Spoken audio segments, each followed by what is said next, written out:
तो क्वेश्चन तो काफी बड़ा है, चलो देखते हैं इसको कैसे सॉल्व किया जा सकता है। An agriculture cooperative society give an agriculture loan to its member at the rate of simple interest of 4% per annum. यानी कि देखो, एक कोऑपरेटिव सोसाइटी है जो अपने मेंबर्स को लोन देती है, कितना? 4% पर एनम के अकॉर्डिंग, ठीक है। But an interest is to be gives at the rate of simple interest of 7.4% per annum for loan taken from the bank. Okay, तो अगर कोई पर्सन क्या करता है, बैंक से लोन लेता है, तो रेट ऑफ इंटरेस्ट क्या चार्ज होगा? 7.4%। Okay, if a farmers being a member of cooperative society takes a loan of 5,000 from it, instant it taking the loan from the bank, then let us write by calculating the money of to be save interest per annum. Okay, यानी कि देखो, अगर farmer bank से loan नहीं लेकर क्या करता है, कोऑपरेटिव सोसाइटी से लोन लेता है, ठीक है, तो वो कितने महीना मतलब कितना इंटरेस्ट सेव करेगा ये बताना है, ठीक।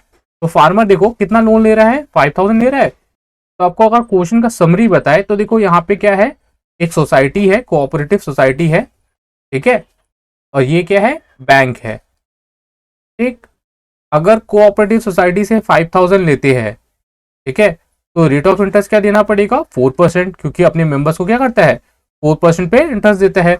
और वहीं आप बैंक से अगर लोन लेते हो और वो फार्मर लेता है, तो रेट ऑफ इंटरेस्ट क्या पड़ेगा? 7.4%।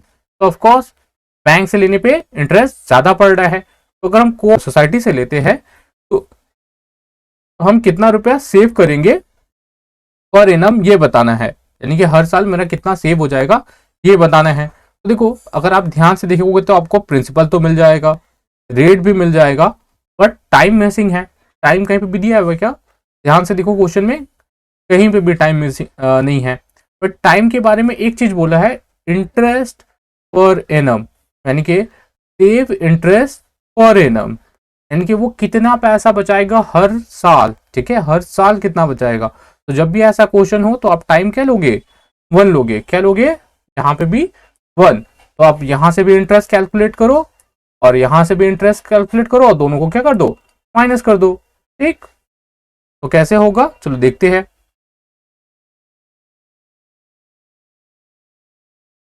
फर्स्ट क्लियर कर ले। therefore interest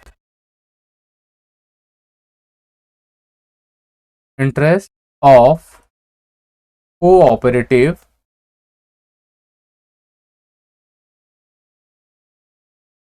society,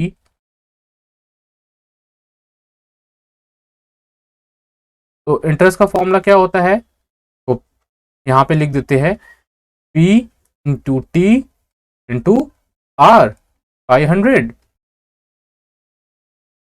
अब देखो प्रिंसिपल कितना है, तो 5,000। टाइम कितना है, टाइम देखो बोले थे ना कुछ भी नहीं है तो आप लोग क्या करोगे, 1 लोगे। और रेट क्या है, तो रेट तो देखो, कोऑपरेटिव सोसाइटी का रेट क्या था अपने मेंबर्स को, 4%। यहाँ पे 4 लेंगे और नीचे 100। अब इसको सॉल्व कर लेते हैं। डबल जीरो कैंसिल हो गया, क्या बचा? 50 इंटू 4। और 50 इंटू 4 क्या होता है? 200। चलो 200 आ गया हमारा इंटरेस्ट, ठीक है। अब हम लोग निकाल लेते हैं interest from bank. Okay, therefore interest of bank, इनकी अगर बैंक से लोन लेती तो इंटरेस्ट देना पड़ता। तो फिर से इंटरेस्ट, ठीक है। तो इंटरेस्ट का फॉर्मूला इस बार नहीं लिख रहे हैं, और देखो इस बार भी क्या होगा, 5,000 इंटू 1 इंटू, और रेट क्या था तो आपको याद होगा 7.4% था। ओके, 500। अब इसको सॉल्व करेंगे, डबल जीरो कैंसिल। और अब क्या करें, देखो अगर आप चाहो तो इसको रिमूव करने के लिए क्या करेंगे, नीचे 10 आ जाएगा, ये जीरो भी कैंसिल कर दो। क्या बचा? 74 इंटू 5, 74 इंटू 5 करेंगे तो क्या आएगा, 4 5 20 का जीरो, 2 कैरी, 7 5 35 और 2 37, यानी कि 370 रुपीज। ओके, तो आप लोग लिखो statement, therefore interest save per annum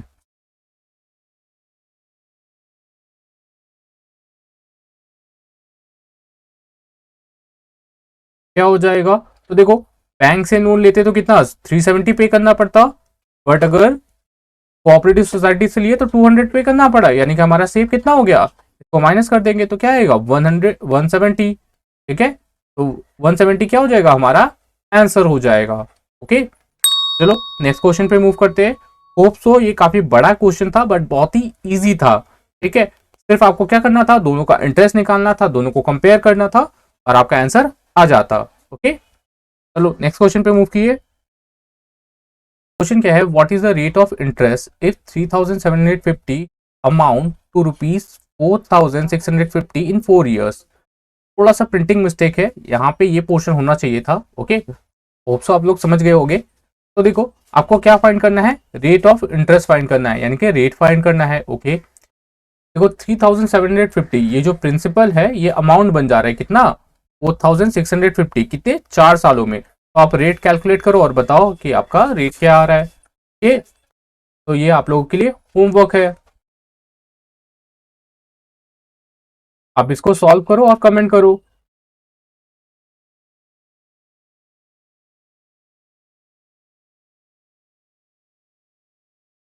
comment करो आप लोग।